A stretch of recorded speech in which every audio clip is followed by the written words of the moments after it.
무슨 내용일까요? 이게 이제 한국의 냉전 연구의 관점과 전망이라는 학회야. 이게 이제 고려대 교수가 논문에서 밝힌 건데, 동아시아의 농촌 장악 중대 문제로, 전략촌, 그러니까 대공 새마을 건국 건설, 최종 결과는 지역민 상호 감시 구축. 예. 아, 이거 모르신 분. 아, 잠깐만. 반기문 총장에 대해서 반기문 총장이 노무현 대통령 사람이 아니라는 거 지금 처음 하신 분 손. 뭐 노무현 정신을 계승한 게 아니라는 거 지금 처음 하신 분 손. 예.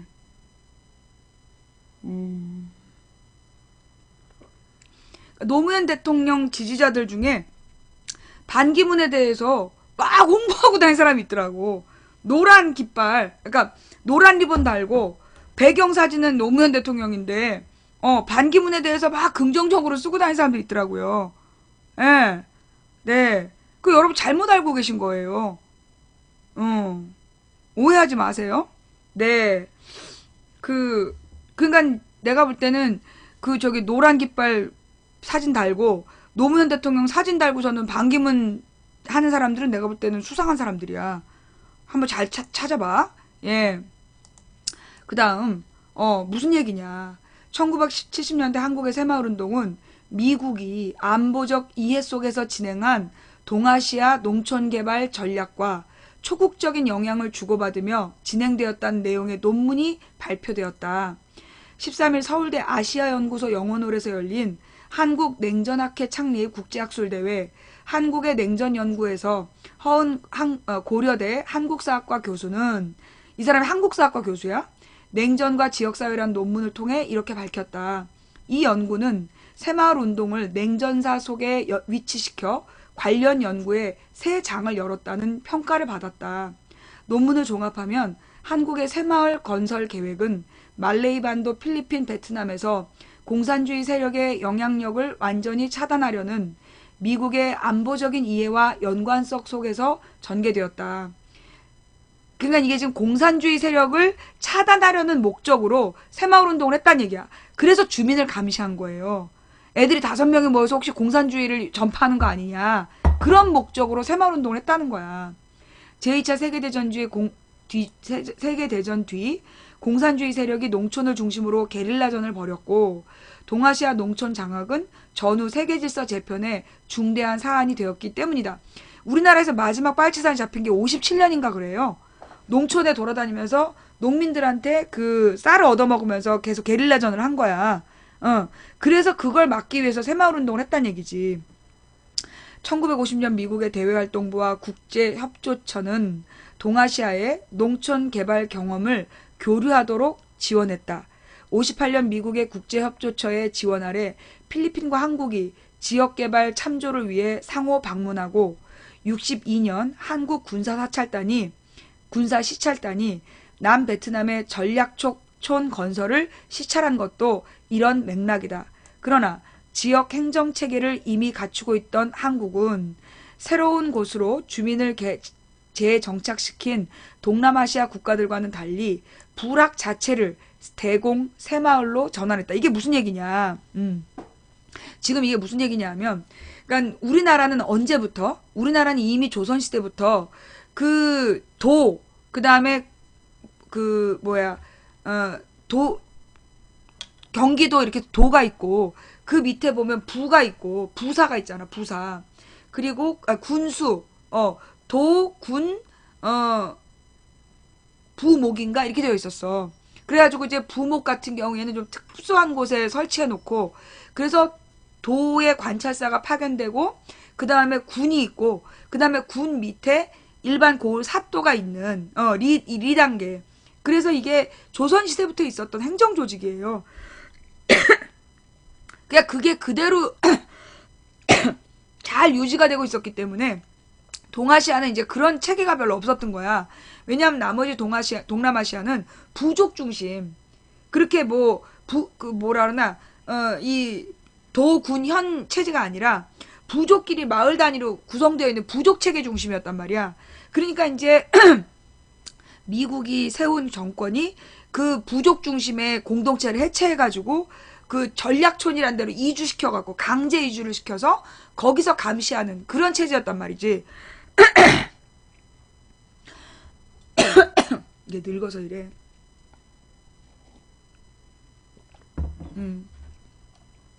예.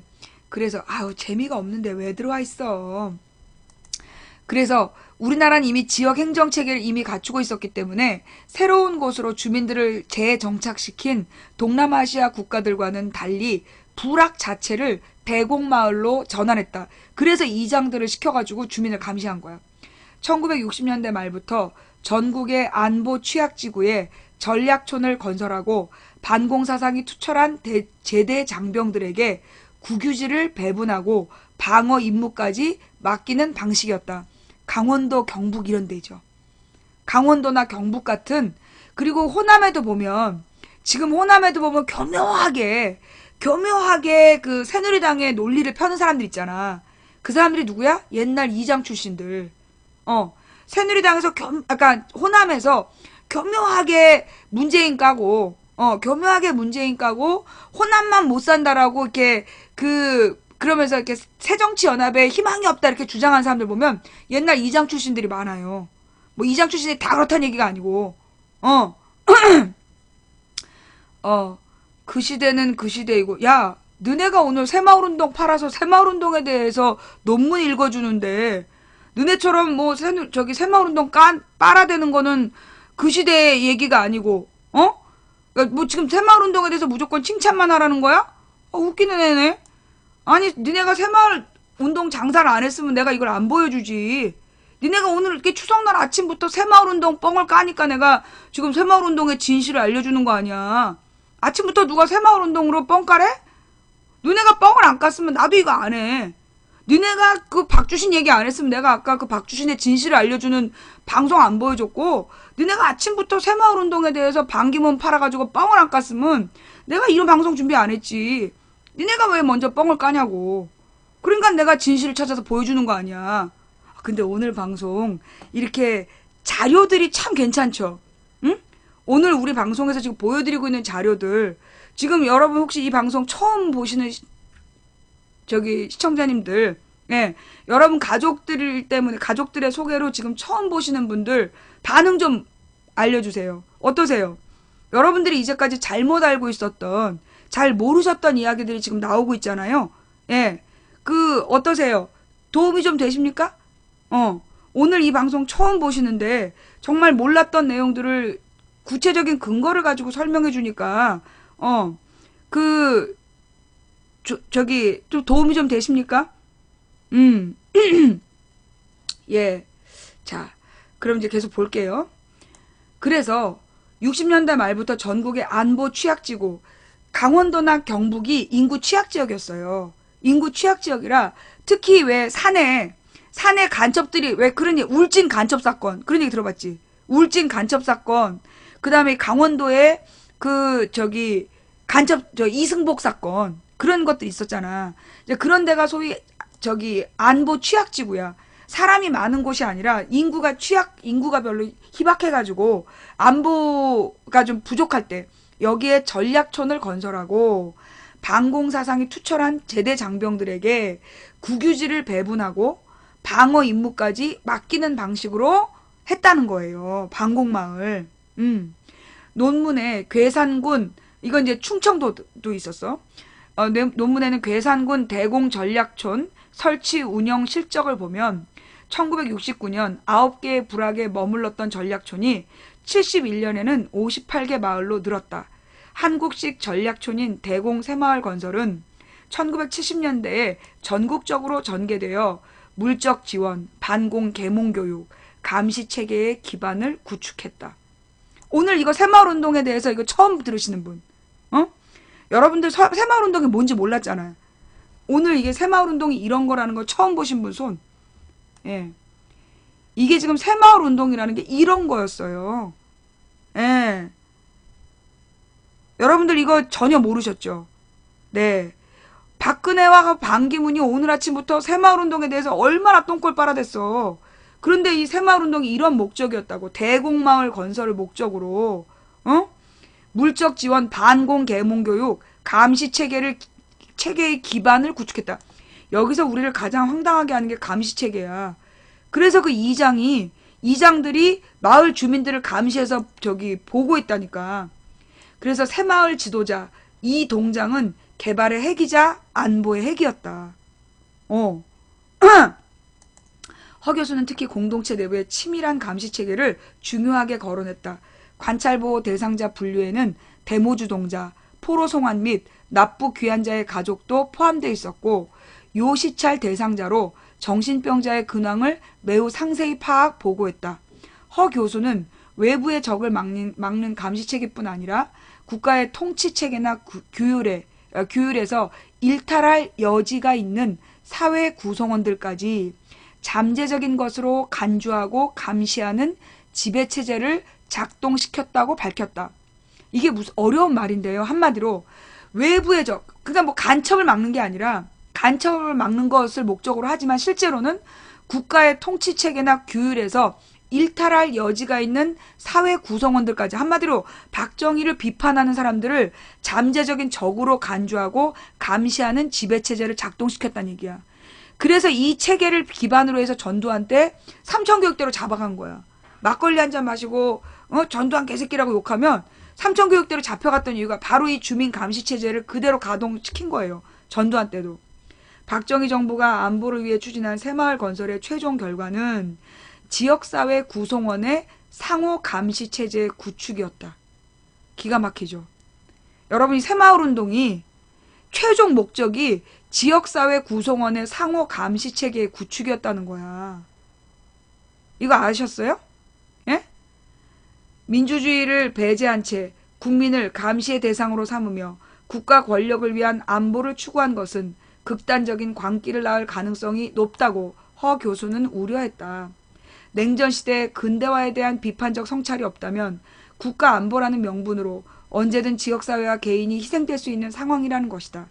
한국냉전학회는 1989년부터 90년 유럽 중심의 냉전체제가 해체된 뒤 관련 연구가 각국에서 활발하게 진행된 가운데 한국의 특수한 상황과 세계사적 맥락을 아우른 연구의 필요성에 공감한 역사학자와 사회학자들이 중심이 돼 만들었으며 이날 첫 학술회의를 열었다. 브루스 커밍스 미국 시카고대 석좌 교수는 이날 냉전에서 한반도의 중심성이라는 제목의 기조 발표를 통해 냉전 시기 전체를 통틀어 미국의 대외 정책에서 한국 전쟁의 경험이 가진 중심적 역할을 강조했다. 미국이 이북으로 진격하는 롤백 정책이 실패하면서 그 뒤 미국의 외교 정책에 영향을 주었다는 것이다.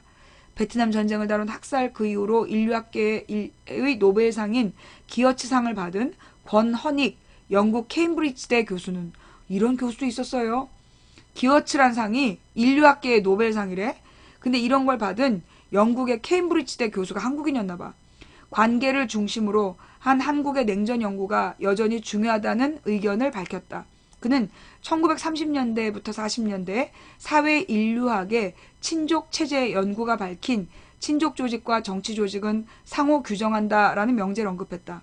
한반도 냉전의 문화사는 결코 관계의 역사를 피해갈 수 없으며 국가와 국가의 세력 다툼이 어떻게 형제, 부모, 자식, 친구 사이의 관계에 구현되는지 톡파보는 것은 여전한 우리의 관계라는 것이다. 한마디로 이 국가의 세력 다툼.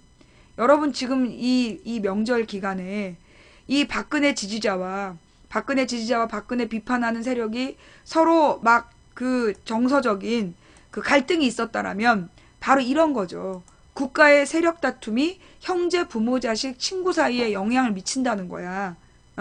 그것이 우리의 연구 과제다. 홍성률 성신여대 사학과 교수는 한국은 냉전의 재반 현상이 폭발적으로 드러나는 무대였고 한국의 분단사 연구가 이런 점에서 통찰을 제공하고 있기에 좀 더 깊은 학술적 분석이 필요하다고 제안했다. 이동기 강릉 원주대 사학과 교수는 냉전의 세계사적 연루와 지역적 맥락을 함께 고려하는 다학제적인 연구가 필요하다고 밝혔다. 한국냉전학회는 이번 창립학술회의의 발기인 총회를 통해 1년에 두 차례 정례 학술대회를 열고 매달 콜로키움 또는 워크숍을 진행하기로 했다. 이거 관심을 많이 가져야 될 것 같아요. 서울대 사회학과 교수가 저기를 맡고 있대요. 자, 여러분 어떠세요? 박근혜하고 반기문이 오늘 아침에 언론에다 빨아댄 새마을운동의 실체가 이거였어. 그러니까 여러분 생각해봐. 새마을운동 뭐가 남았어? 새마을운동 해갖고 여러분 마을에 좋아진 게 뭐 있어요? 아무것도 없잖아.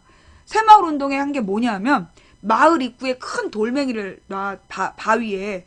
그래서 네잎클로바 놓고 4H 정신, 4H 정신이라고 그러면서 청년 지도자 양성. 그래갖고 큰 돌덩어리 하나 갖다 놓고 그 다음에 이장한테 모자, 완장, 잠바를 나눠줘.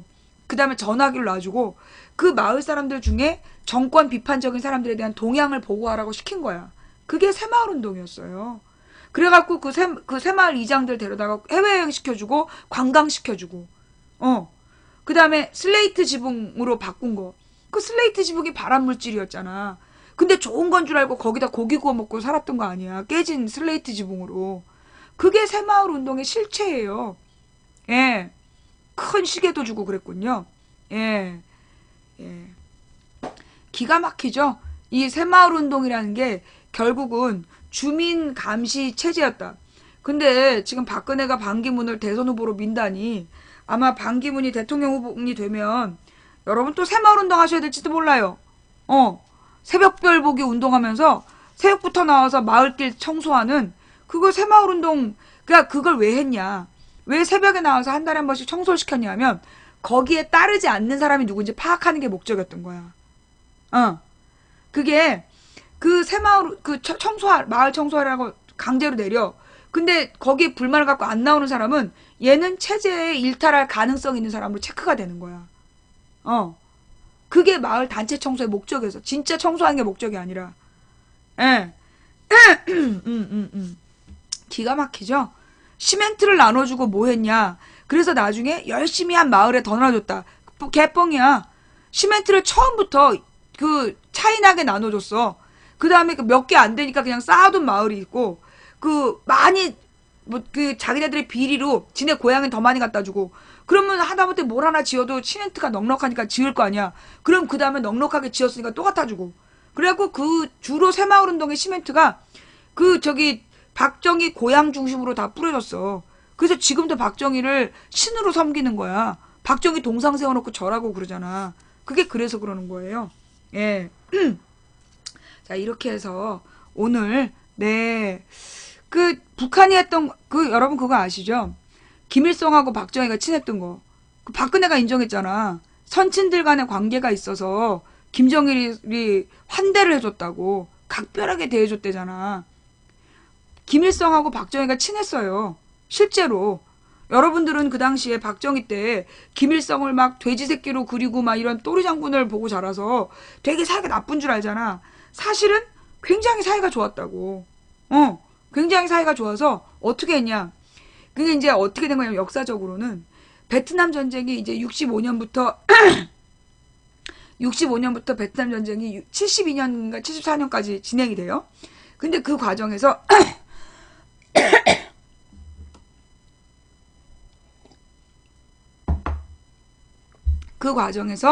미국의 그 공화당 정부가 그러니까 63년도에 베트남 전쟁을 일으키자고 이제 미국에서 그 무기 산업자들이 막 케네디를 꼬셨어.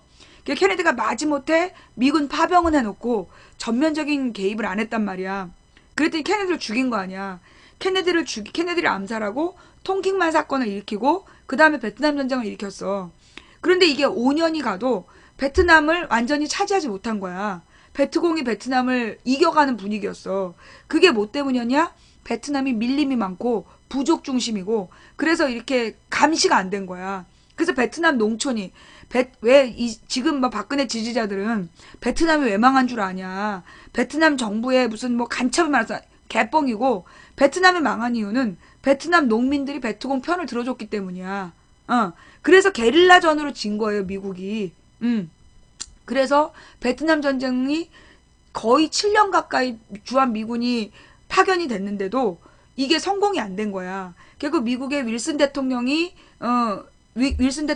닉슨이 대통령이 됐는데 간신히 대통령이 되면서 안 되겠다. 그리고 이제 그 당시 1970년에 미국에, 그러니까 60년대 말이지, 68년부터 미국의 자유의 바람이 불어서 히피 운동이 시작이 돼요.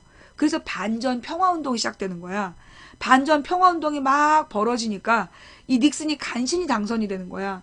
그래갖고 닉슨이 대통령이 되자마자 뭘 했냐면, 소위 데담트 무드, 화해 무드, 평화 화해 무드를 만드는 거야. 그래서 강제로 화해하는 분위기를 막 주장을 해. 그래서 닉슨 독트린이라는 게 나오는 거예요. 닉슨 독트린이라는 걸 만들어갖고 그 전 세계 냉전을 종식시키자라는 선언을 하게 돼. 그 선언이 있고 난 다음에 그 러시아에서는 개혁 개방 정책. 그래서 브레즈네프, 고르바초프 이런 사람들이 나와가지고 그 소련을 개방하는 거야. 그래서 자유무역지구를 만들고 자본주의를 받아들이게 돼. 그 다음에 중국에서는 등소평이 흑묘백묘 이론을 펼치면서 개혁 개방을 시작해. 그래서 중국의 동해안에 그 수출 자유 지역을 설치하면서 그 지역을 개발하게 되는 거예요. 경제적으로. 그게 70년대 닉슨 독트린과 관계되어 있는 활동들이야. 그래서 동서가 경제적으로 교류하게 되고, 그래서 서독이 동독에다 돈을 무지 투자하고, 그래서 흡수 통일까지 이뤄내는 게, 그게 그 20년 동안, 1970년대부터 시작된 흐름이야. 그때 우리나라의 박정희도 북한의 김일성하고 둘이서 내부 거래를 해. 비밀 거래를 해가지고 1972년에 7.4 남북 공동성명이라는 걸 발표해요. 그래서 민족 자주 평화라는 방법으로 조국 통일을 양 국가가 노력한다. 그래서 북한이란 나라를 국제사회 남한이 처음으로 인정한 게 7.4 남북 공동성명이야. 그 전에는 북괴였어. 근데 박정희가 북한이라고 인정해 준 거예요. 그게 7.4 남북 공동성명. 그런 다음에 무슨 일이 있었냐. 그래서 정말 평화통일을 하는 줄 알았어. 알고 보니까 김일성은 북한에서 사회주의 헌법이라는 걸 만들어. 그래서 자기의 경쟁자를 전부 숙청해.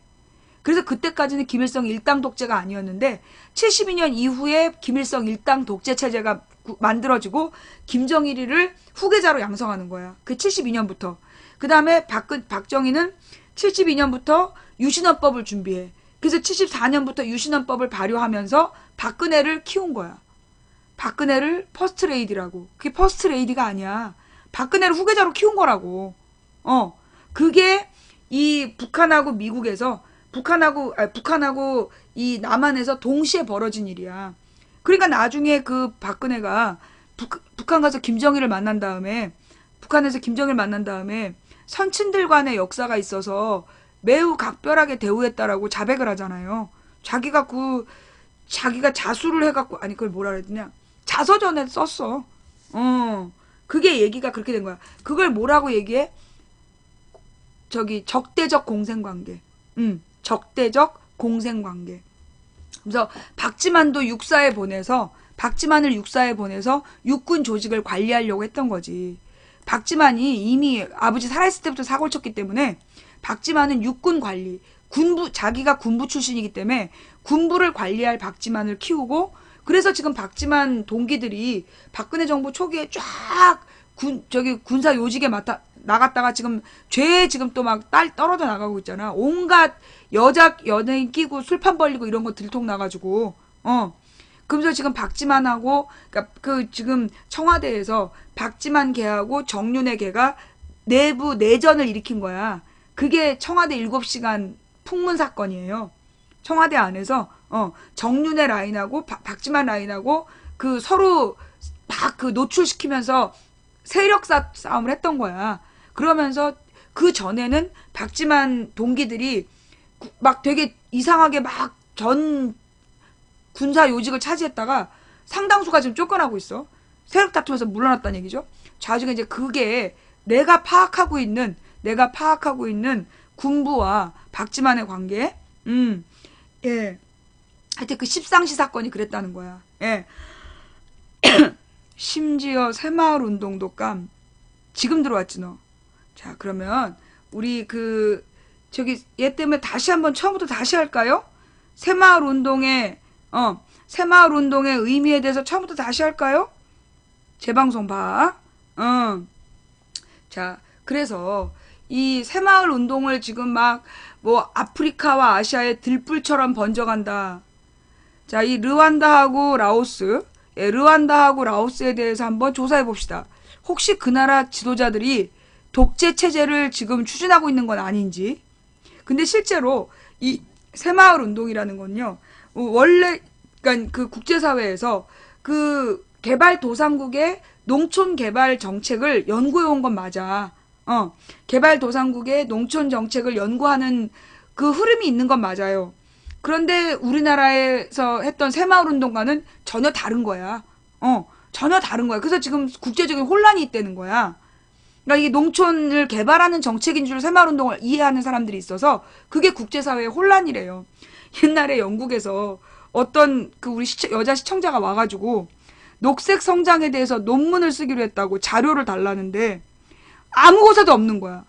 녹색 성장을 막 외쳤던, 이명박 때 녹색 성장을 외쳤던 그 저기 뭐야 교수들 아무도 녹색 성장에 대한 논리적 논문 근거가 없었다는 거야. 근데 그 여자 시청자가 날 찾아와갖고 녹색 성장에 대해서 자료를 좀 조사하게 해달라고. 그래서 내가 환경운동 연합을 가봐라. 그럼 녹색 성장에 대한 자료가 있을 거다. 거기도 없대. 그래서 왜냐 나중에 물어봤더니 녹색 성장이라는 거에 대한 논리적 논문 근거가 아무도 없었다는 거야. 그런데 국제사회에 대한 녹색 성장이라고 뻥을 치는 거야. 환경을 지키면서 저기 경제 성장을 하겠다라는 개뻥을 쳤는데 결국 녹색 성장을 한 곳이 한 곳이 있어요. 어디? 4대강. 4대강 녹조라떼. 예. 4대강 죄송합니다. 이모티콘을 사용하셔서 안타깝지만 예. 강퇴. 4대강의 녹차라떼 그 녹조라떼를 띄운 거는 녹색 성장이라고 할 수 있겠죠? 그거 이외에는 없어요. 근데 사실 이게 어떻게 보면 이 이명박의 녹색 성장론하고 이번에 폭스바겐 사태 있죠. 폭스바겐이 세계 1등 자동차였더만. 이게 지금 전 세계에서 폭스바겐이 제일 많이 팔렸대. BMW나 뭐 이런 데는 너무 비싸잖아. BMW나 벤츠는 너무 비싸기 때문에 폭스바겐이 전 세계에서 제일 많이 팔렸대요. 그래갖고 거의 1100만 대? 폭스바겐에서 1100만 대를 뭘로 팔았냐? 클린 디젤. 클린 디젤이라는 걸로. 그래서 디젤에서 매연이 나오지 않는 디젤이라는 그런 광고를 해가지고 전 세계에 1100만 대를 팔았는데 그게 사기였던 거야. 사실은 그게 실험실에서만 매연이 저감 장치가 가동하고 일반 달릴 때는 저감 장치가 가동하지 않는 그런 일부러 그런 소프트웨어를 심어서 자동차를 팔았던 게 들통이 나갖고 전 세계에서 지금 난리가 났어요. 근데 그게 그러면 폭스바겐만 그러냐? 실제로는 BMW도 그렇다는 거야. BMW도 클린 디젤 가짜래. 우리나라도 지금 뭐 유럽형 뭐 클린 디젤 다 가짜라는 거야. 근데 이 폭스바겐 문제를 밝혀낸 게 우리나라 연구원이래. 클린 디젤은 없다. 그거 사기다. 그걸 밝혀낸 게 우리나라 연구원이 지난 5월 달에 연구 논문을 발표했고 그게 이제 전 세계적으로 검증 들어간 건데 과연 세계적으로 몰랐겠냐. 독일 정부에서 그걸 몰랐겠냐. 알았을 거라는 거죠. 예. 알면서 사실은 이게 자동차를 팔아서 경제적인 이익을 추구하는 그러니까 정부 자체가 각 나라의 정부 자체가 저기잖아. 그러니까 재벌들이 지배하는 정권들이잖아. OECD 국가 대부분이. 그러니까 한마디로 OECD에 들어와 있는 나라들은 재벌이 지배한 나라라고 보면 돼. 그러다 보니까 이 재벌들이 그게 가짜인데 서로 알면서 덮어주고 했다가 이게 터진 거야.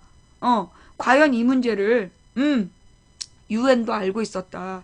알면서 이 내용을요. 그 소비자들에게 알려준 거 아니야. 내가 그걸 알아냈어. 왜 90초에 2,500만 원에 팔린 영상. 내가 어떤 대학에서 내가 작년에 방송하면서 그런 얘기를 했어요. 전 세계 소비자가 단결해야 된다. 그 얘기를 했단 말이야. 왜냐하면 전 세계 재벌들이 글로벌 기업이라는 이름으로 그 세계의 노동자들을 착취하고 그리고 세계의 중산층들을 몰락시키고 있다. 그래서 전 세계 소비자이자 노동자들이 단결해야 된다라는 이야기를 한 게 있어요. 기억나세요? 그 내용을 어떤 교수가 자기 수업에 그걸 자료화면으로 쓴 거야. 근데 그게 2,500만 원의 저작료가 발생해서 나한테 그걸 갖다 줬다고. 근데 2,500만 원 다 준 게 아니라 협회 수수료 떼고 세금 떼고 1,808만 원을 줬어요. 그게 나한테는 딱 그 국정원 소송 비용을 만들어줬다는. 하여튼 그렇게 이제 결론이 난 건데, 어쨌거나 그래서 우리가 전 세계 소비자들이 하나로 뭉쳐야 되는 거야. 전 세계 소비자들이 그 연대해야 돼요. 전 세계 소비자 운동이 하나로 연대해서, 그래서 대재벌들, 세계를 글로벌로 장악하고 있는 대재벌이, 사실 그렇잖아요. 내가 아마 그때 그 얘기를 했는지 안 했는지 모르겠는데, 애플하고 삼성, 그 삼성 휴대폰을 우리나라에서 70만 원, 80만 원을 팔 때 아이폰이 외국에서 30만 원을 팔렸어. 근데 우리나라에서만 79만 원, 80만 원을 팔린 거야. 저기 무슨 휴대폰 보조금이란 이름으로 그 깎아주는 척 하면서 실제로 아이폰 비용을 통신사가 다 받아간 거예요.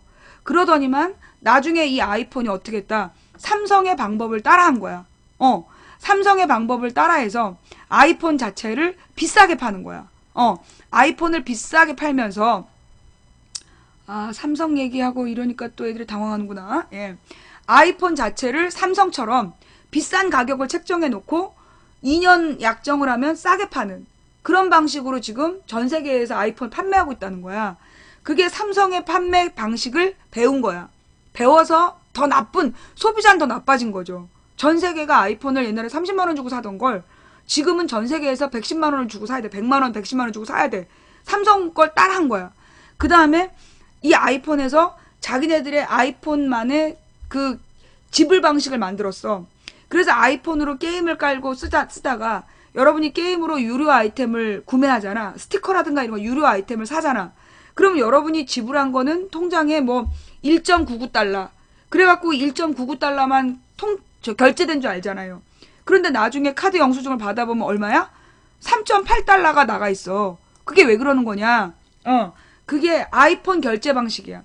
아이폰 결제는 자기네 공간에서 유료 결제를 하면 반드시 아이폰 애플페이를 사용하게 하고, 그 애플페이는 그 회사가 가져간 돈 따로, 애플이 가져간 회사 따로야. 그 앱을 개발한 게임 앱 회사는 1.99달러를 가져가. 근데 1.99달러를 애플이 똑같이 가져가. 지금 아프리카에서 애플로 별풍선 못 사는 이유가, 애플로 여러분이 별풍선을 구입하잖아요. 그러면 그 여러분은 별풍선 2배로 돈을 내야 되는 거야. 그래서 아프리카에서 애플로는 별풍선 못 사게 막아놓은 거예요. 이게 이제 애플페이란 말이야. 그 애플페이를 삼성이 따라하는 게 지금 삼성페이야. 예. 수수료가 100%는 아닌 것 같아요. 그러니까 한 2,000원 정도를 붙이는지 아니면 어떤지 모르겠어. 하여튼 굉장히 많은 30-40%의 돈을 더 내야 되는 거야. 예. 지불 중개 수수료인지 뭔지를 더 받는다는 거예요. 예. 근데 지금 여러분들 보면 왜 그 결제하는 시스템들을 막 앱을 개발하고 있잖아. 그 결제 앱을 만들고 있는데요. 그거 나중에 내가 볼 때 내가 그 KT통신으로 벅스를 들었어. KT통신으로 벅스를 계속 자동이체로 듣고 있었는데 어느 날 갑자기 자동이체가 안 된다는 거야. 결제를 하래. 그래갖고 이게 자동이체였는데 왜 그래? 그러면서 결제를 새로 했어요. 그랬더니만 뭐가 생겼냐? 이자가 붙었다는 거야. 결제 기간이 텀이 생겨서 이자가 붙었다는 거야. 4천 몇백 원짜리 서비스인데 4,400원짜리 서비스에 이자가 200 몇십 원이 붙은 거야. 물론 전체적으로 보면 얼마 아니라고 할 수 있죠. 근데 솔직히 4천 몇백 원 중에서 200 몇십 원이면 꽤 큰 돈이야. 5% 정도의 결제 이자를 받아간 거야. 그러니까 그게 왜 그랬냐 했더니 이게 통신사도 이제 그런 그 결제 이자를 받는 그런 식으로 바뀌어가는 거예요. 그러니까 여러분들이 그 무슨 지금 할인해 준다고 결제하는 앱들을 막 깔고 있잖아요. 이게 다 여러분이 깔아서 그게 익숙해지면 여러분들도 모르게 돈이 더 나갈 거예요. 예를 들어 옛날에 토큰을 쓸 때는요, 버스요금을 못 올렸어요. 토큰 살 때 옛날에 1,000원 주고 10개를 샀는데, 만약에 1,100원이 됐다, 110원이 됐다, 1,100원을 현찰 주고 토큰을 사야 되거든. 그래서 토큰 값을 20년인가 10몇 년 동안 못 올렸어요. 그런데 어떻게 되면서 이명박이 그 카드 결제를 했잖아. 카드 결제 시스템을 싹 바꿨잖아. 그래서 지금은 버스 요금이 올라도 사람들이 몰라. 자기가 돈을 내는 게 아니기 때문에, 돈을 내는 게 아니라 그 주로 버스 카드를 다 신용카드로 하잖아요. 신용카드로 쓰고 그 학생들만 버스 카드를 쓰잖아. 교통카드를. 그러니까 교통카드를 쓰지 않는 사람들은 버스 요금이 올라간 걸 잘 몰라. 그리고 적어도 그게 굉장히 한 달쯤 지난 다음에 아는 거야. 그게 바로 이 카드 결제의 숨은 그 짓거리인 거야. 그리고 우리가 옛날에는 슈퍼에서 물건을 살 때 일일이 돈을 내고 조금씩 샀잖아. 물건을 시장에서 살 때 현찰 주고 샀잖아 다. 그죠? 그런데 신용카드가 막 됐잖아. 그리고 난 다음 마트가 생겨서 어떻게 했어요? 일반 시장 가격보다 싸게 팔았어. 사람들에서 시장을 안 가고 다 마트로 가서 같은 값에 더 많은 물건을 사기 시작했지. 그런데 시간이 흐르고 흘러서 지금은 시장 가격보다 마트 가격이 올라갔어. 그런데 잘 몰라. 왜? 마트에 가보면 가격을 숨기기도 해. 100g당 얼마 이렇게 써붙였어. 그래서 그거 보고 골라서 물건을 샀는데 계산을 해보면 되게 많이 나왔어. 근데 그걸 일일이 100g당 가격 다시 가서 확인하는 사람 없잖아. 그래서 요금표를 딱 들어보면, 그리고 요금표에는 뭐 100g당 320원인데 뭐 270원에 할인 이렇게 되어 있어.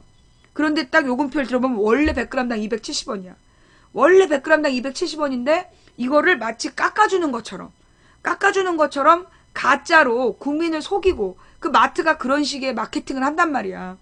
그래서 실제로 마트에 가서 사람들이 카드 결제를 하면서 그 물가가 오르는데 체감 저기가 없었던 거야. 물가가 얼마나 오르는지 모르고 있었던 거야.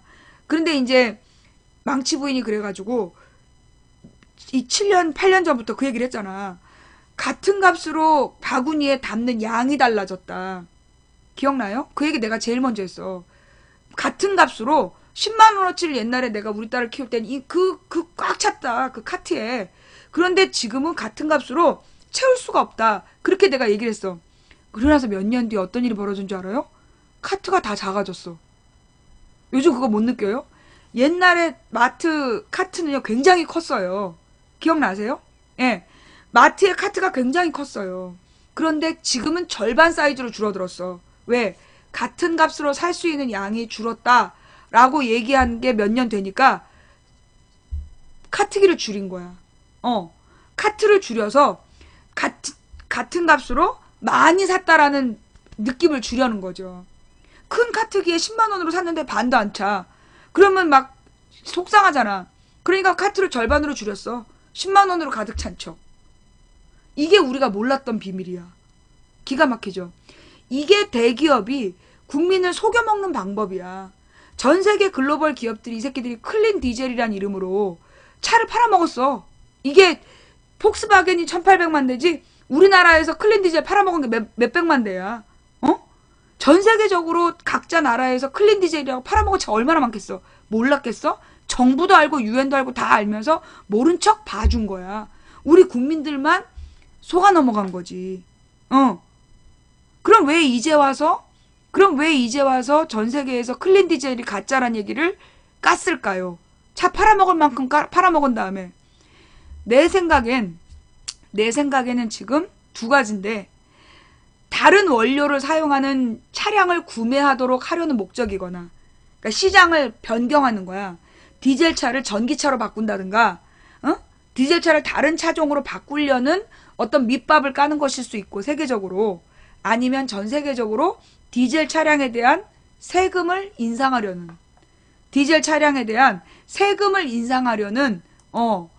그런 작전이 아니겠나. 예. 두 가지죠. 새로운 차를 팔아먹기 위해서, 혹은 그 새로운 차를 팔아먹으려면 가령 디젤차 같은 데에다가 그 세금을 왕창 매기면 사람들이 어쩔 수 없이 디젤차를 팔고 다른 차를 살 거 아니야.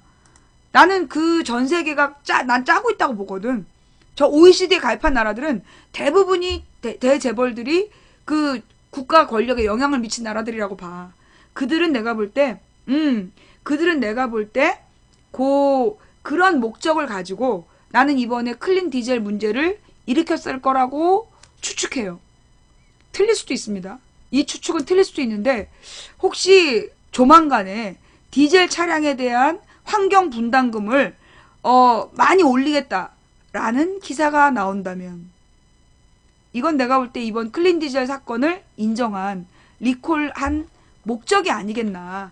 전 세계적으로 클린 디젤의 문제를 인정한 이유가 그런 거 아니겠나. 뭐라고? 예. 디젤 차량이 지금 전 세계적으로 디젤 차량이 많이 팔렸어요. 예. 자, 이건 나의 추측이고, 추측은 틀릴 수 있죠. 그죠? 근데 이 얘기하니까 애들이 굉장히 거칠어지네? 갑자기 이 이모티콘이 늘어나는 걸로 봐서 맞는 것 같아. 그죠? 예.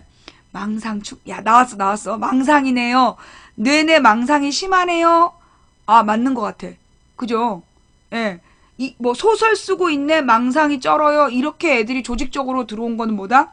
맞는다는 얘기야. 망치 3이란, 오케이. 자, 이제 드디어 일베어를 쓴 애들이 조직적으로 동원해서 들어왔어. 이건 뭐다? 내가 지금 또 뒷걸음질 하다가 또 쥐 잡았어. 그죠? 맞는 거 같지? 맞단 얘기야, 지금. 내가 또 잡은 거야. 나는 이게 전 세계적으로 디젤 차에 대해서 세계적인 증시가 술렁거리면서 문제를 일으킨 이유가 뭘까? 이런 기사도 있어요. 애플의 전기 자동차가 2019년에 상용화된다. 그런 얘기 들어봤죠? 애플의 전기 자동차가 2019년에 상용화될 수 있다. 예. 그러니까 지금 뭐냐면, 그러니까 미국 같은 경우에는 바이오 디젤 자동차를 막 만들어 팔았잖아. 그런데 지금 이 애플의 전기 자동차가 상용화된다는 뉴스가 떠. 이게 과연 주식 때문인지, 아니야, 구글인가 보다. 전기 자동차는 구글인가? 예. 그러니까 그래서 내가 생각하기에는 두 가지를 연결하면 결국은 우리 지금 밖에 나가서 보면 승용차보다 그 디젤 차량이 더 많아요. 눈에 보이는 대수는 그걸 뭐라 그러나 세단형 자동차보다 디젤형이 더 많아. 그죠?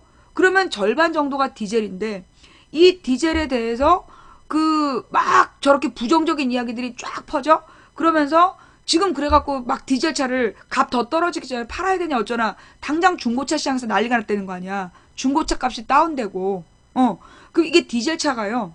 중고차 값이 되게 높았어요. 연비가 좋다 그래갖고. 그런데 이 디젤차들을 어쨌거나 빨리 처분하게 하려면 환경 부담금을 늘릴 수 있다는 거지. 아니 그동안 그렇게 오랫동안 팔아먹을 때 정부에서 몰랐다는 게 말이 돼? 그 실험실에서 돌아가는 걸로 다 사용허가 해줘서 팔아먹었어? 그래놓고 이제 와서 실제로 달릴 때 주행이 다르다. 그거 다 알고 있었다는 거 아니야, 정부 차원에서.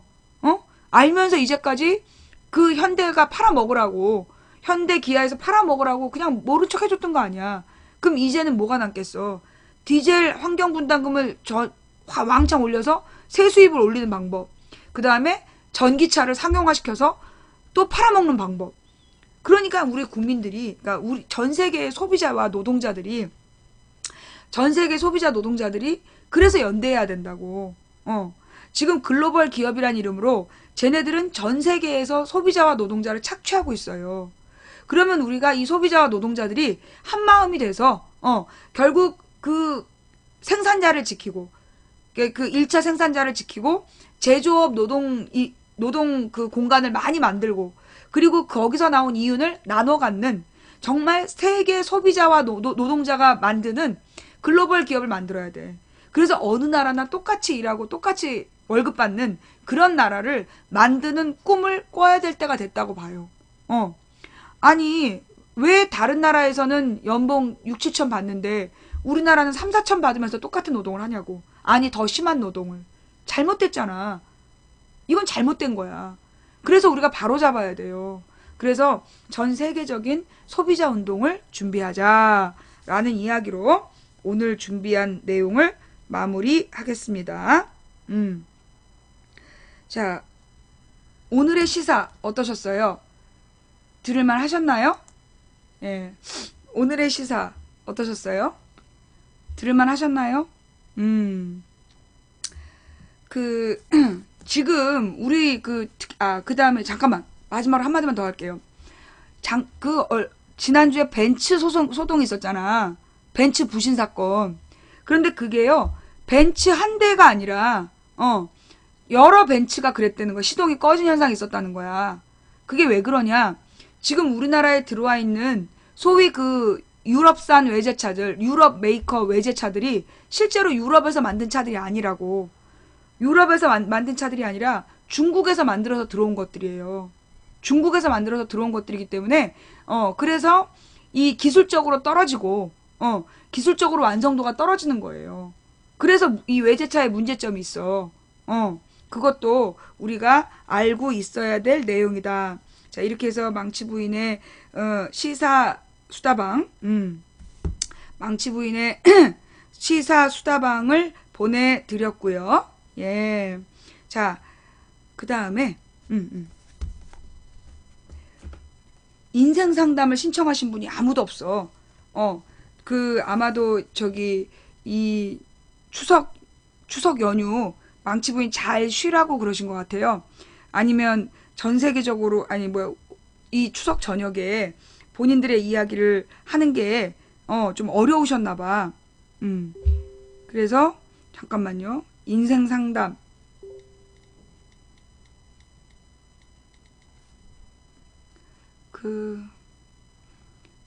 인생 상담 해도 되나요? 하신 분, 예, 빨리 올리셔야 돼요. 지금 시간이 없어서, 지금, 원래 이제 한 분, 원래는 보내신 분이 딱 한 분이에요. 네. 근데 지금 인생 상담 해도 되나요? 라는 방금 긴급한 문자가 들어왔어요. 자, 일단, 이분의 이야기는 그 내용이 너무 많아. 근데 이제 지난번에, 잠깐만요. 예. 자, 이모티콘은, 예, 강퇴를 시키고.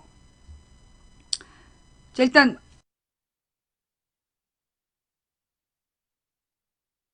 인생 상담 들어가기 전에, 오늘 뭐 시사 내용은 괜찮았어요? 볼만 하셨어요? 예.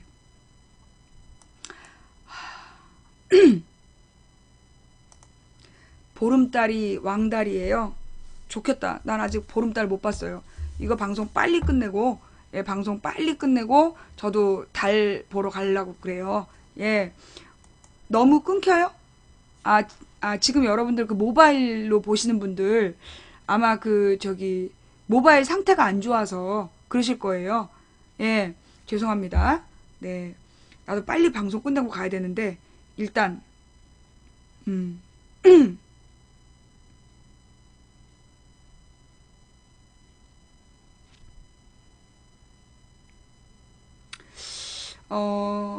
지난번에 부모님과의 관계 때문에 부모님께서 돈을 요구하는 그것 때문에 힘들어 하셨던 분인데, 어, 아, 지금 이제 두 번째 고민은 공부를 해야 되는데, 영어과 어학이나 앞으로의 미래를 위한 공부를 해야 되는데, 머리가 복잡해서 공부가 되질 않습니다. 어떻게 하면 좋을까요? 세 번째, 직업과 관련되어 전직을 해야 되나 고민 중입니다. 사람을 대하는 직업인데 짜증이 나서 말을 친절하게 하지 못합니다. 그런 저의 모습에 상처받는 것은 상대뿐 아니라 저도 마찬가지입니다. 자괴감이 듭니다. 어떻게 하면 좋을까요? 네 번째, 인간관계가 힘이 듭니다. 성질을 조절하지 못해 나중에는 제가 끊어버리게 됩니다. 전 항상 짜증이 많긴 합니다. 평소에 상대에 대해 혐오감이나 공격성을 참다가 어느 순간 화를 내거나 짜증을 내게 됩니다. 어떻게 하면 좋을까요?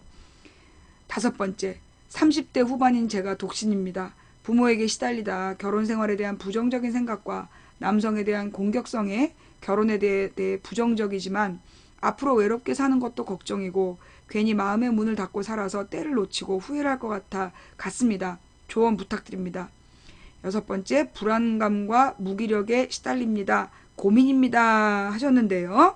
예. 보니까 이분은 맨 마지막에도 보면 많은 상담을 하셨던 것 같아요. 예. 이 문제들을 딱딱딱 정리해서 보내신 걸로 봐서 이분은 그동안에 이런 문제들을 가지고 여기저기 많은 상담을 하신 것 같아요. 예. 그 상담을 많이 하셨던 것 같고, 이 모든 내용이, 예. 이 모든 내용이 사실은, 예. 사실은 하나에서 출발해요. 예. 이 모든 내용이 사실은 딱 하나의 문제예요.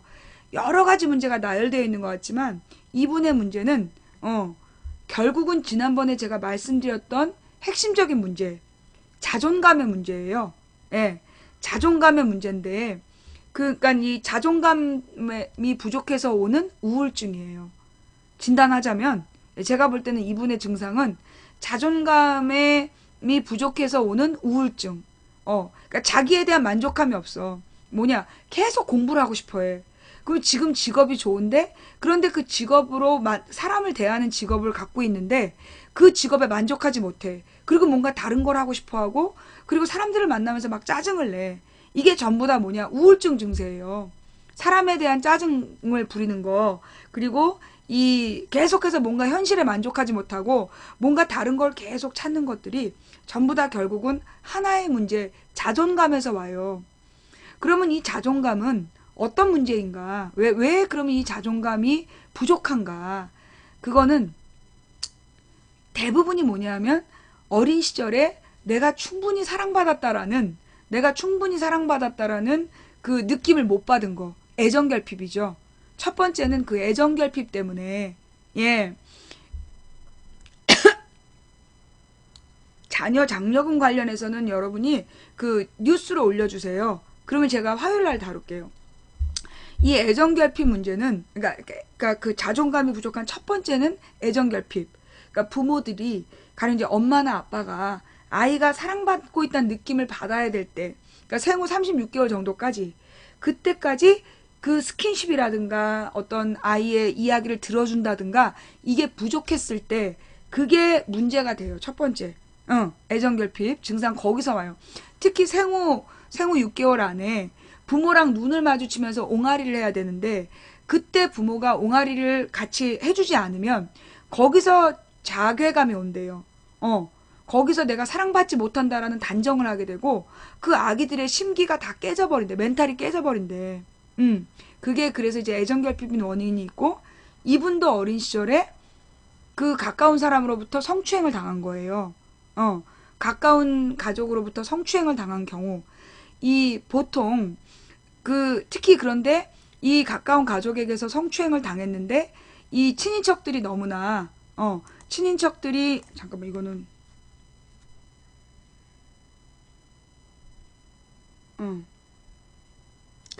그래 예,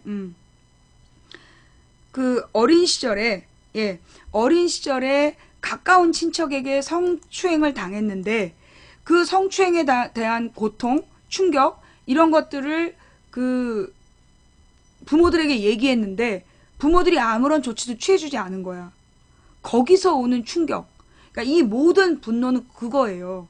부모에 대한 분노, 그 다음에 자기 자신에 대한 불만족, 그리고 인간관계에서의 그 소통 부족. 이 모든 게, 이 모든 게 이 그 어린 시절에 받았던 그 상처 때문이에요. 예.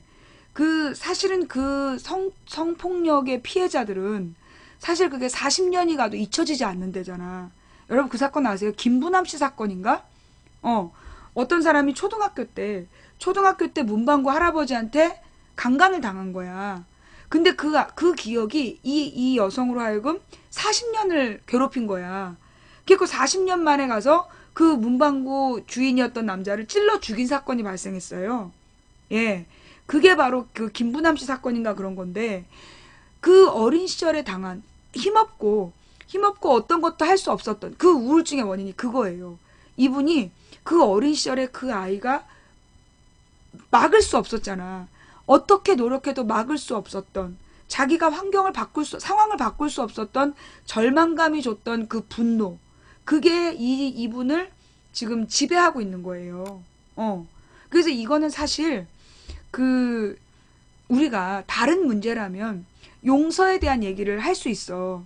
근데 이 성폭력 문제는요. 성폭력 문제는 그게 쉽게 용서가 되지 않는데, 왜냐하면 특히 우리 사회에서는 여성의 정절을 이분이 이제 30대 중반이잖아요. 그러면 이 30대 중반인 이분이 성장할 때 여성의 정절은 목숨처럼, 우리 어린 시절 이 30대 중반이면 나랑 어린 시절 같았을 거라고. 내가 대학교 다닐 때까지요. 여자가 강간당하면 자살해야 된다. 전설의 고향 이런 데에서 열려문이 나왔다니까.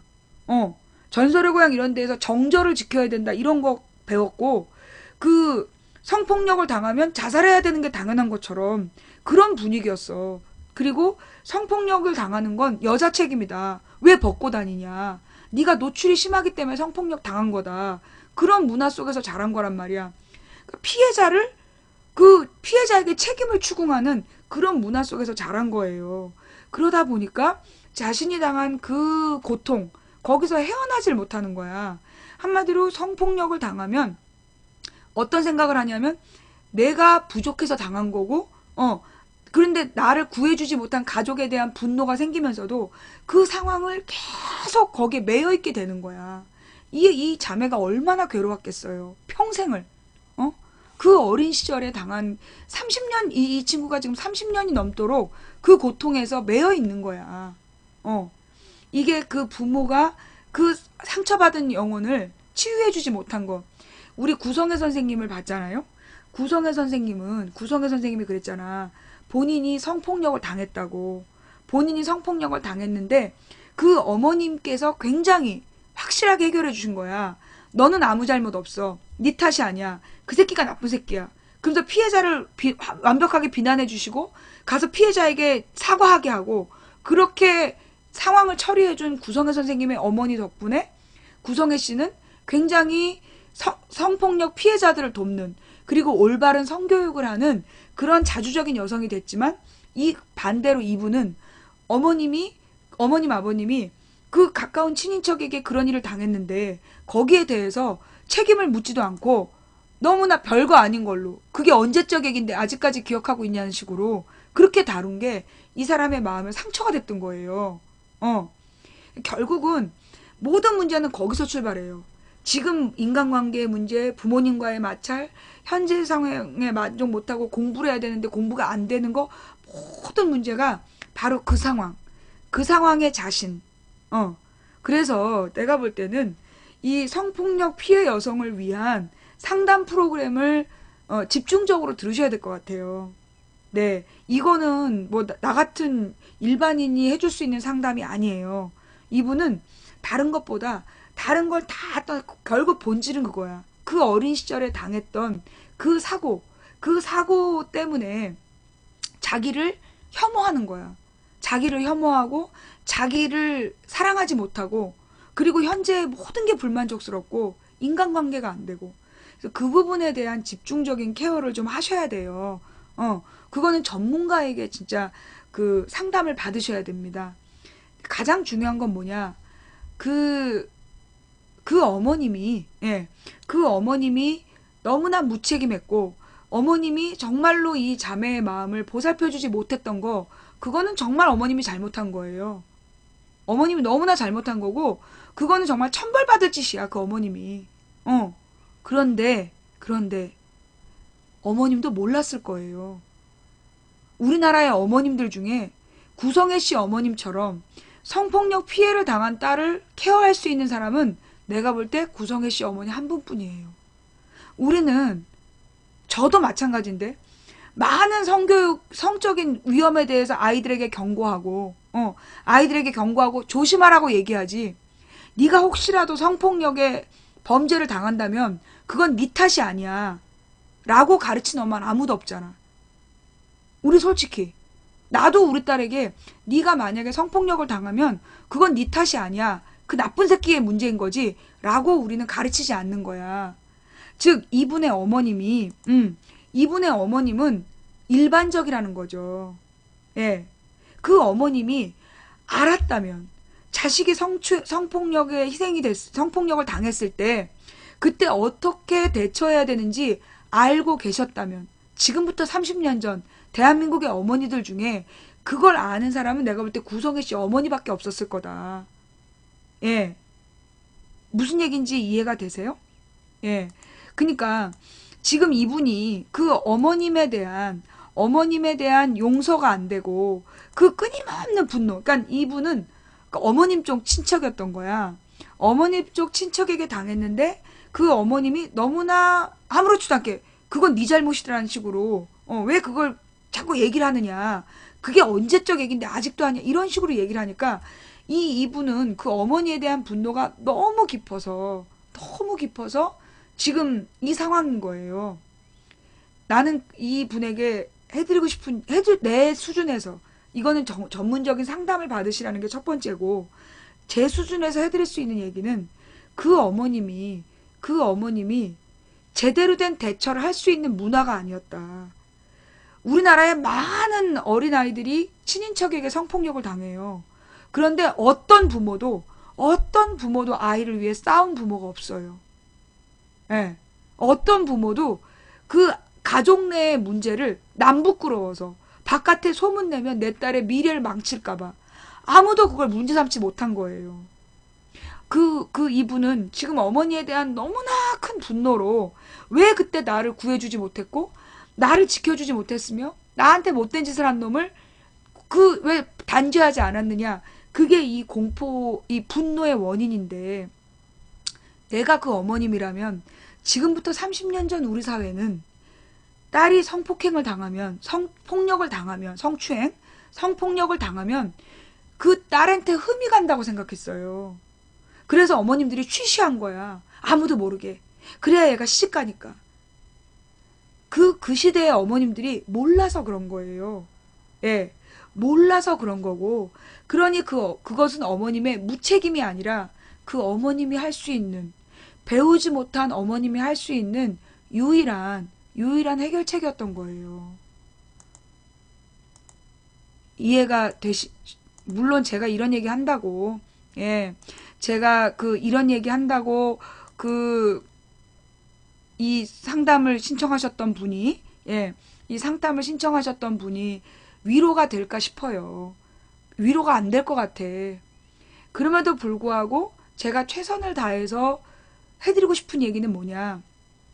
사실은요, 이 분노, 마음속에 있는 분노는 뭐냐면, 나보다 강자인데, 나한테 못된 짓을 한 것에 대한 그 분노가, 그 어린 시절에 그 당한 고통, 그 고통을 어쩌지 못했던 그게 지금의 우울증이 되는 건데, 그럴 때, 제가 왜 그랬잖아요. 어떤 선생님한테 당하고, 어떤 선생님한테 1년 동안을 지속적인 학대를 당했잖아. 여자 선생한테. 성적 학대는 아니었지만, 정말 정신적인 학대를 당했는데 내가 그게 마음속에 깊은 상처라는 걸 내가 20대 때 알았어요. 내가 왜 인간관계가 잘 안 될까? 나는 왜 늘 짜증에 매여 있을까? 나중에 그게 내 어린 시절에 너무나 오랫동안 받았던 그 상처 때문이었다는 걸 내가 그 교회 심리 상담을 하면서 알게 됐어요. 그런데 그 당시에 하나님께서 저한테 주신 해결책은 뭐였냐면, 그 당시 나한테 분노를 일으켰던 그 여자의 마음을 이해하게 하셨어요. 예. 그 여자가 나한테 왜 그렇게 못된 짓을 했는지 그 여자의 마음을 느끼게 해주셨어요. 그러자 그 여자에 대한 분노가 그 측은지심으로 변했어요. 불쌍하다. 그 여자의 마음이 이해가 되는 거야. 아, 나한테 왜 그렇게 못되게 굴었는지가 이해가 되면서 나는 그 여자를, 그 여자에 대한 분노가, 한 90%는 해결된 것 같아요. 그러다 이제 내가 이렇게 인생 상담을 한다든가 그러면 그런 예가 나오는 건데, 그래서 지금 이 분이 많은 인간관계의 문제, 공부가 안 되는 문제, 직장을 옮기고 싶은 모든 문제는 결국 그 순간 어머님이 왜 내 편을 들어주지 않았을까? 날 위해 싸워주지 않았을까에 대한 분노인데, 제가 해드릴 수 있는 이야기는 그 어머님이 그 당시 할 수 있는 최선이 딸을 위해서 입 다무는 것이었다. 딸을 위해서 침묵하는 거. 누구에게도 소리치지 않고 내 딸에겐 아무 일도 없었다라고 우기는 거. 그게 그 어머님이 배운 유일한 해결책이었다는 거. 그 부분을 우리 지금 이 방송을 보고 계신지는 모르겠는데 아마 이게 도움이 안 되겠죠. 도움이 안 되시겠지만 제가 해드릴 수 있는 최선은 거기까지예요.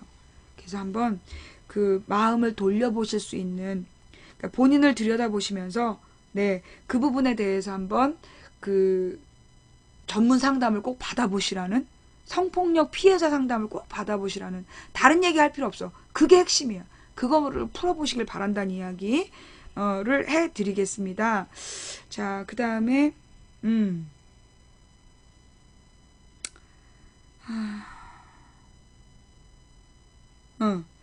자, 또 다른 분은요. 제가 고졸인데 간호학과에 가려고 그러는데 기초가 없어서 그러는데 걱정이네요. 그래요. 자, 간호학과는 누구나 고졸이 갑니다. 아, 물론 뭐 요즘엔 다른 과 전공한 사람들이 가기도 하지만 그 일반적으로 간호학과는 고졸이 가는 겁니다. 예. 그래서 이 고졸인데 그 기초가 없어서 간호학과에 갈 수 있을지 걱정이네요. 이런 얘기를 하셨는데요. 걱정할 시간에 일단 제가 해드리고 싶은 얘기, 왜 간호학과에 가시려고 하는지 이분이 먼저 정리하실 부분은 두 번째 분인데, 본인이 그 간호학과에 가고자 하는 목적이 뭔지 정리를 한번 해보세요. 그게 뭐 소득이 좋기 때문에? 그 간호학과를 가면 월급을 많이 받을 것 같아서? 그거 알죠? 우리나라 간호사들이 월급 많이 못 받는 거. 일은 굉장히 험한 거. 이 간호학과를 졸업한 다음에, 예, 이 간호사가 굉장히 3D 업종이에요. 위험하고, 메르스 사태 때 봤잖아. 간호사가 감염되잖아요. 위험하고, 그 다음에 어려워요. 내가 아는 사람이 종합병원에서 3교대 근무를 하는데, 그 3교대 근무를 하면서 이제 나이트를 하는 게 많았던 거야. 그랬더니만 나중에 생리가 안 나오더라고, 여자가. 너무 힘들어갖고. 이게 사실은 이게 3교대 근무라는 게 어느 날은 낮 근무했다, 어느 날 밤 근무했다, 굉장히 힘들어요. 그래서 종합병원 간호사들의 이직률이 높아. 종합병원 간호사들의 이직률이 높은 이유가 그 간호사가 굉장히 힘들고 어렵고 위험한 일이기 때문이야. 또 더티하기도 해요. 그 똥오줌을 때때로 만져야 되기도 하고, 예. 그 다음에 무슨 가래를 검사해야 되고 소변을 검사해야 되고, 예. 그러니까 이 간호사라는 일이 그렇게 막 하얀 가운을 입고 천사 같은 일이 아니에요. 예. 하얀 가운을 입고 천사 같은 일이 아니라 실제로는 정말로 힘든 노동이야. 그래서 직업으로 그게 막 그 환상을 갖고 있다면 막 그 야동에 나오는 십자가 모양하고 막 단추를 몇 개 푼 여자들의 야시시꾸리한 모습에 대한 환상이라면 버리시고요. 예. 그리고 뭐 간호사들의 뭐 남자 관계가 좋냐? 별로 간호사님들이 힘들어요. 연애할 시간이 없어. 그냥 종합병원 간호사들은 노처녀가 많아. 연애할 시간이 없는 거야. 너무 일 힘들어. 그리고 이 간호사가 그 환자를 굉장히 많이, 우리나라가 OECD에서 한 간호사가 돌보는 환자가 제일 많은 나라야. 보통 나라가 한 명이 뭐 10명 정도를 보살핀다면 우리나라는 한 명이 5, 60명을 봐요. 그렇기 때문에 일이 다른 나라의 4, 5배야. 그래서 간호사라는 일은 굉장히 힘든 일이다. 알면서 가고 싶은 거냐? 그걸 일단 물어보고 싶고요. 두 번째로는 정말로 간호사가 되고 싶다는 간절함이 있느냐? 나는 지금 이분이 보낸 그 글에서는요, 간절함이 안 느껴져요. 기초가 부족한데 가능할까요? 그 얘기는 이것도 해보고 저것도 해보겠다는 거예요. 이것도 해보고 저것도 해볼까, 뭐, 그냥 한번 여러 가지를 놓고 고민해보는 거야. 한마디로 고졸인데, 고등학교 때 공부 안 했다는 거지. 중고등학교 때 공부 안 해서 영수 기초는 없는 거야. 근데 간호학과 갈 수 있을까요? 이렇게 무책임한 건 인생 상담하면 안 되는 거예요. 이건 인생 상담 그 자격이 없는 거야. 이렇게 무책임한 상담이 어딨어. 정말로 자신이 왜 간호학과를 가고 싶은가 진지하게 고민해 보세요. 간호학과가 그래도 뭐 직업이 오래 갈 수 있을 것 같아서요. 간호사들이 되게 어려운 일입니다. 그러나 물론 앞으로 간호사의 전망은 밝아요. 간호사들이 많이 필요하게 돼서 나라가 선진국이 될수록 이 간호사들에 대한 요구는 늘어나게 돼 있어요. 지금처럼 뭐 종합병원에 한 간호사가 5, 60명을 돌보고 있는 체제. 그리고 지금 이제 막 간병인들이 있잖아. 근데 지금 이제 이 간병인들을 없애고 간호사들이 환자를 다 돌보는 시스템으로 바꿔야 된다는 지금 뭐 정책적인 논의들이 있어요. 그래서 간호사에 대한 수요가 늘어날 거는 같아. 응. 근데 이제 그래서 아마 간호사 한번 해볼까? 간호사는요, 해볼까 수준 아니에요. 간호사가 되려면 소위 여자애들 중에, 여자 이과들 중에 의사가 될 수 없는 애들이 간호학과 가는 거예요. 나는 그렇게 알아요.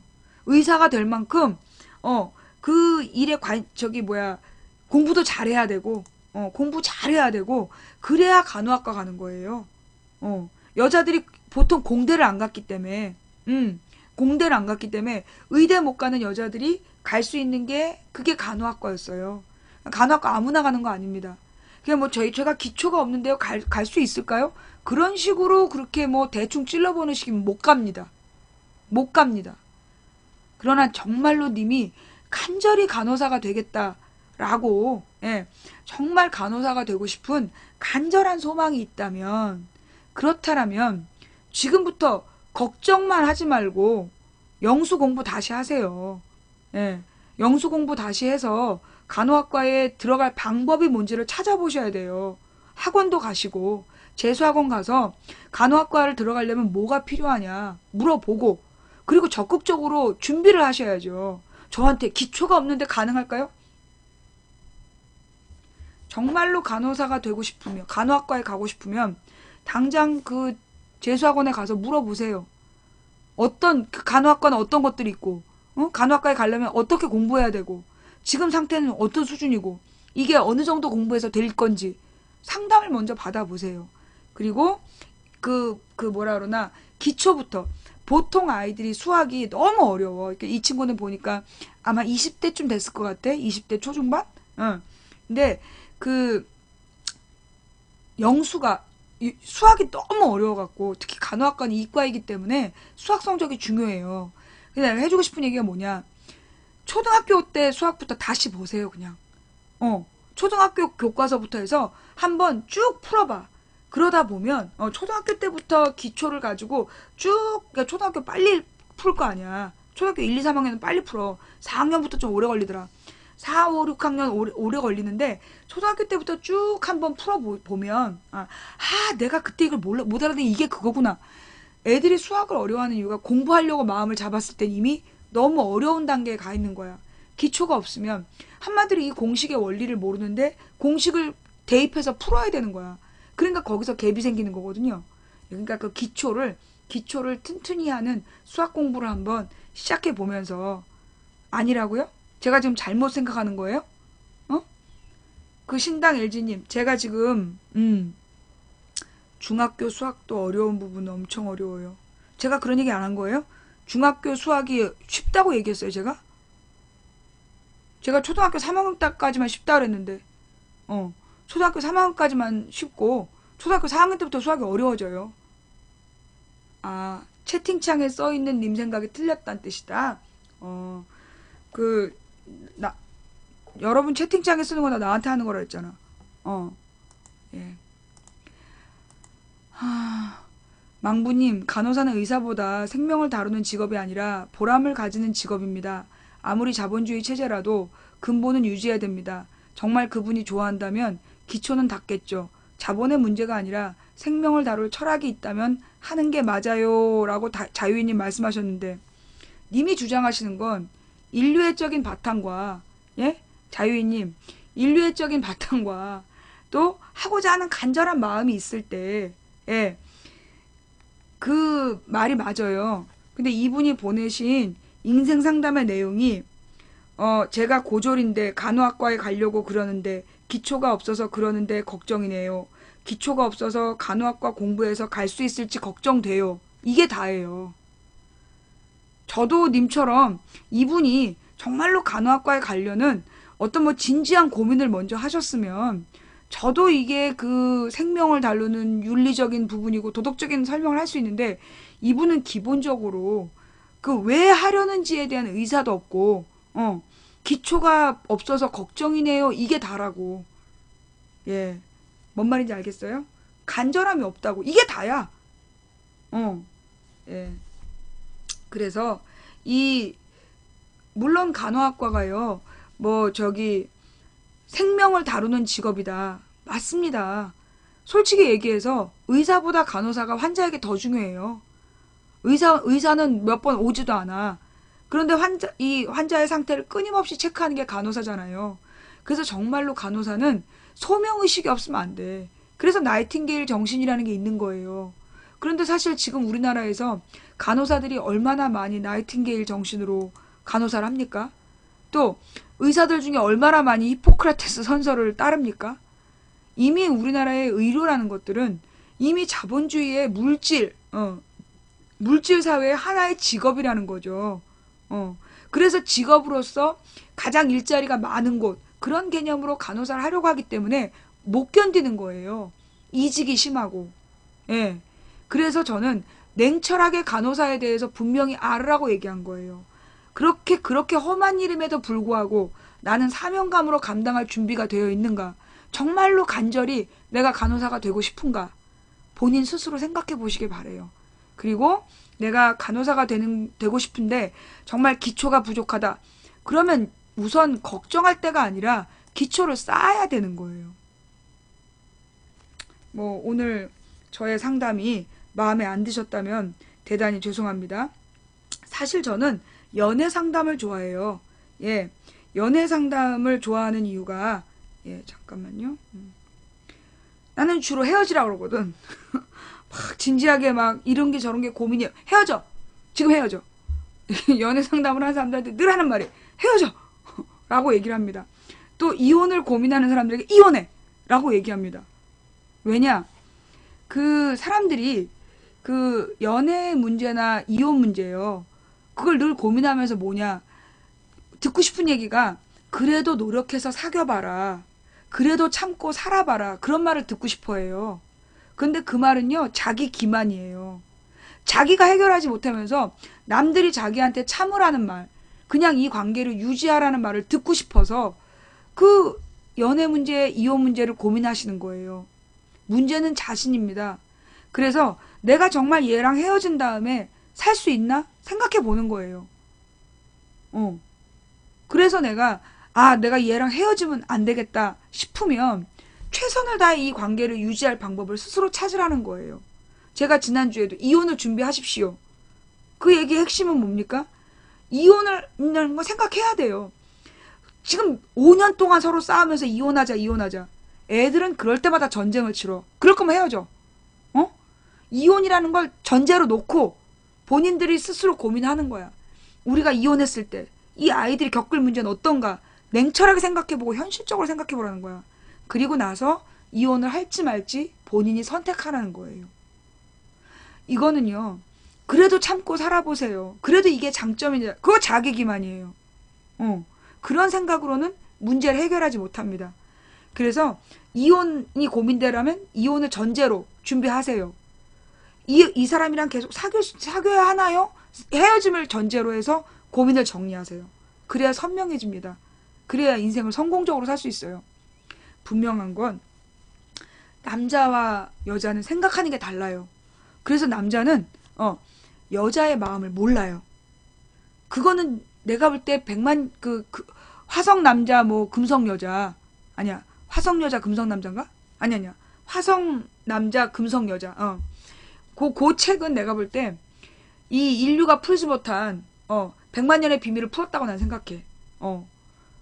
이 여자와 남자가 생각하는 방식이 다르다라는 거. 그걸 밝혀낸 게 그 금성 여자 화성 남자 그 책이잖아요. 생각하는 스타일이 틀려. 그러니까 많은 남녀 문제는요. 왜 내 맘을 몰라? 내가 그 며칠 전에 두 번째 20살에서 그 여자애가 극장에서 남자친구가 졸았다고 화를 내는 거야. 내가 옆에 있잖아. 내가 옆에 있는데 어떻게 졸 수가 있어? 내가 그걸 뭐 미친년 그랬다니까? 그 드라마를 보면서 저 미친년일세. 졸리면 잘 수도 있는 거지. 그걸 왜 나와서 울고불고 영화도 못 보게 하고 그래. 생 지랄이지. 나는 그런 생각이 들었어요.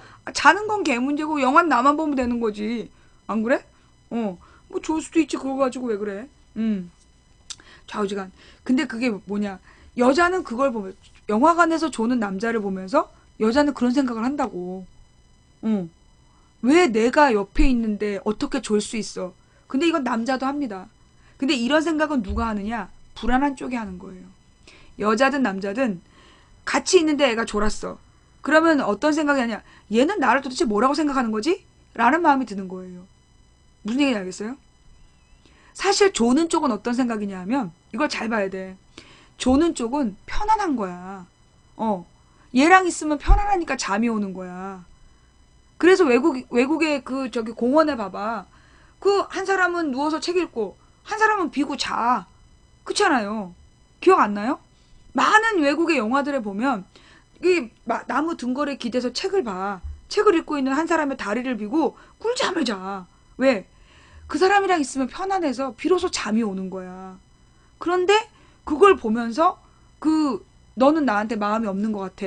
라고 생각하면 쫓겨난 시청자가 많은 방송 1위? 아싸! 잠시만. 1위지? 빠바바바바바바바바바바 아싸! 일관왕이다.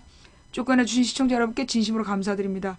쫓겨난 것에 앙심을 품고 아프리카에 신고해 주셔서 쫓겨난 시청자가 많은 방송 1위에 등극시켜주신 여러분의 노고에 진심으로 감사를 드립니다. 앞으로도 쭉 쫓겨나 주시고 쫓겨나면 꼭 신고를 해서 이 부분 1위를 유지할 수 있도록 도와주시기를 간곡히 부탁드립니다. 자, 다시.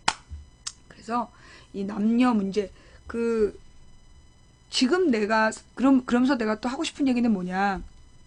누군가 나랑 있을 때 존다면 나하고 연분일 수 있어요. 예. 누가 나하고 있을 때 졸았다. 그 얘기는 내 옆에서 잠들 수 있다는 거야. 여러분 생각해봐요. 내가 저 사람이랑 결혼하고 싶어.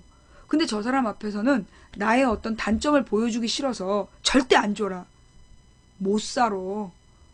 아니, 남편이랑 각반 쓸 거야? 아내랑 각반 쓸 거야? 그렇잖아. 아니, 만나면 잠이 와야지.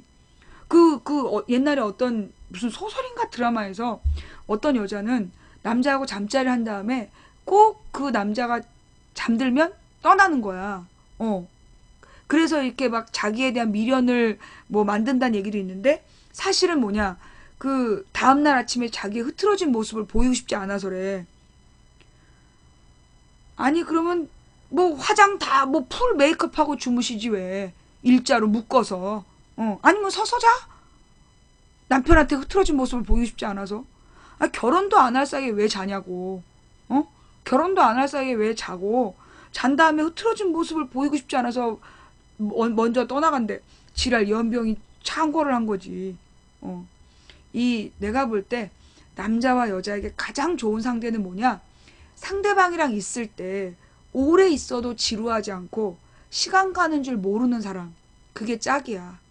막 흥분시키고 뭔가 막 이렇게 같이 하고 싶고 막 이런 사람들은 그거 오래 못 가.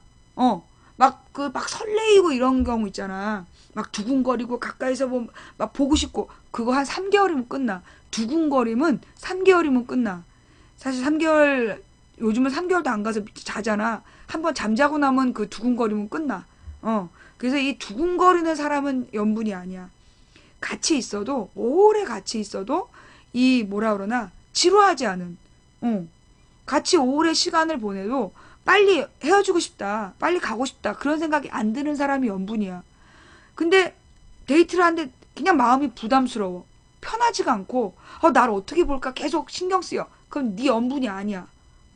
그런 사람은 내다버려. 그리고 그 왜 오래 만난 동창 서로 만나면 이 미친 새끼야 미친년아 이러면서 욕을 해도 너 옛날에 저기 급식 먹다가 자빠져가지고 너 벌러덩 뒤집어져서 너 막 김치국물 묻히고 다녔잖아. 그러면서 서로 놀려먹는. 그래도 만나면 왜 몇 시간 동안 옛날 얘기해도 지루하지 않은 그런 게 연분이야.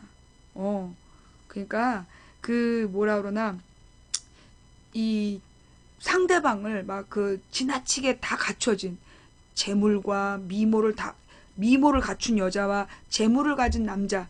그게 요즘에 남녀의 이상향이야? 쓸데없어. 미모를 갖춘 여자는 맨 바람펴. 재물을 갖춘 남자 맨 바람펴. 그래서 미모를 갖춘 여자와 재물을 가진 남자가 만났을 때 그 가정은 진짜 풍비박산이 되는 거야. 평생 행복한 사람들 보면 그냥 비슷하게 닮았어. 그냥 두 마리의 곰탱이 같이 사는 사람들이 오래 살아. 내가 한 47년 살아보니까 그렇더라고. 이게 그냥 생긴 게 비슷하고 그냥 뭐 이렇게 구분이 잘 안 되는. 그래서 이제 식구들이 전부 다 오빠같이 생긴 사람들이 잘 살아. 싸우지도 않고.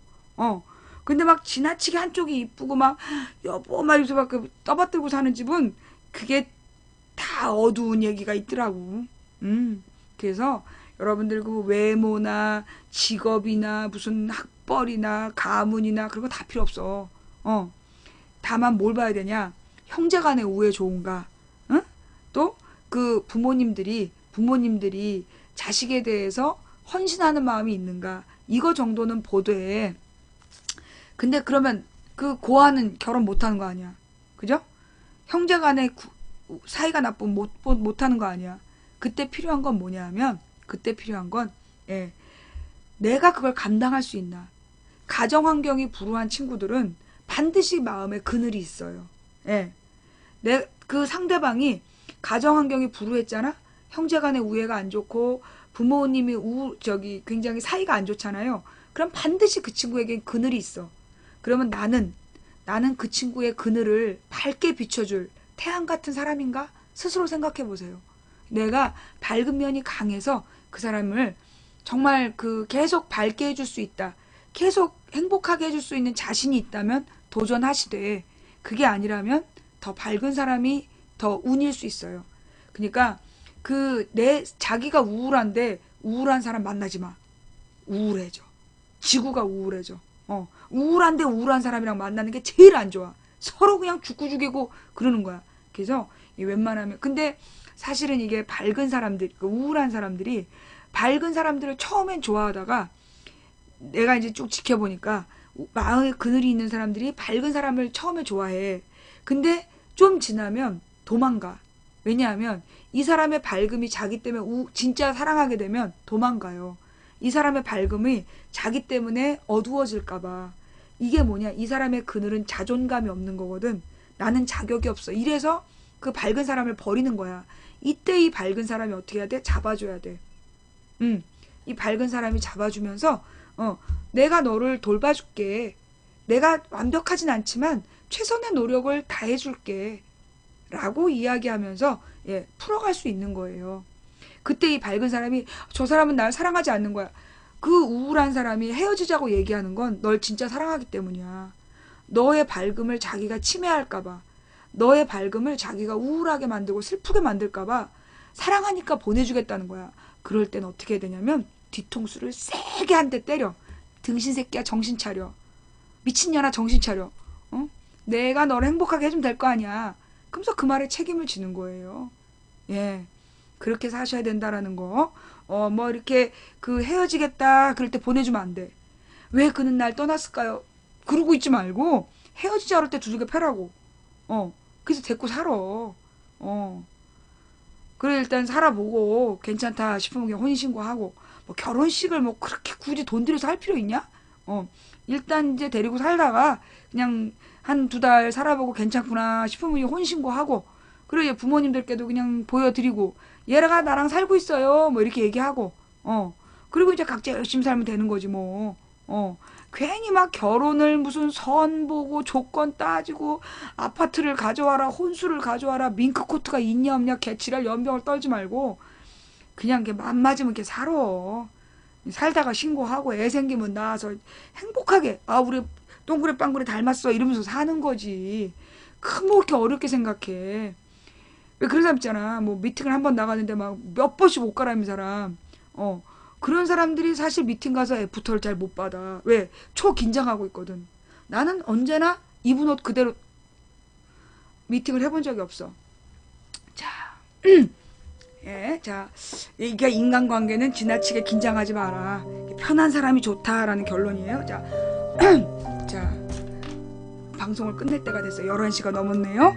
네, 자, 지금 밖에는 슈퍼문이 떠 있대요. 프리노트가 연주했습니다. 달빛이 닿는 곳. 지금 지구는 이 다른 때보다 더 가까운 달 때문에 다른 때보다 한 2.5배 정도 큰 달 크기래요. 그래서 어쩌면 많은 항해하는 분들은 위험에 처할 수도 있고, 또 섬에 가셨다가 고립되신 분들도 있을 수 있대요. 그런 위험한 이야기보다 어쩌면 지금 이 순간 달을 보고 있는 모든 사람이 지금 이 순간만이라도 마음이 편안했으면 좋겠어요. 막 고민만 하지 말고, 예. 그리고 막 자기를 자꾸만 괴롭히지 말고, 내일은 더 열심히 살아서 오늘보다 더 힘찬 하루를 만들어야 되겠다. 내일은 성공하는 삶을 만들어야 되겠다. 어차피 인생이라는 건 하루하루를 열심히 살아서 그게 모이면 인생이 되는 거니까. 내가 어제와 오늘은 후회했다면 내일은 절대 후회하지 않는 하루를 만들 거야. 최선을 다해서 내가 이제까지 살아온 날들 중 가장 열심히 산 날을 만들어 보겠어.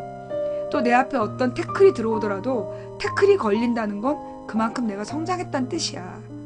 라고 생각하시면서 오늘 저 커다란 달을 보셨던 분들, 내일은 좀 더 힘차게, 좀 더 편안하게 시작하셨으면 좋겠어요.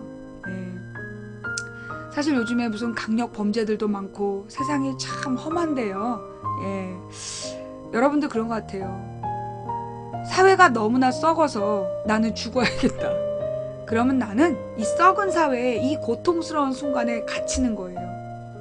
내 주변에 한 사람이라도 기쁘게 해주고 싶다 라는 마음으로 하루하루를 모든 사람이 산다면, 한 사람이라도 내일을 기쁘게 해주고 싶다 라는 마음으로 모든 사람이 산다면 이 사회가 오늘보다는 좀 더 밝아지지 않을까요? 내일은 좀 더 행복한 꿈을 꾸는, 내일은 좀 더 행복한 꿈을 꾸는 월요일이 되시기를 바랍니다.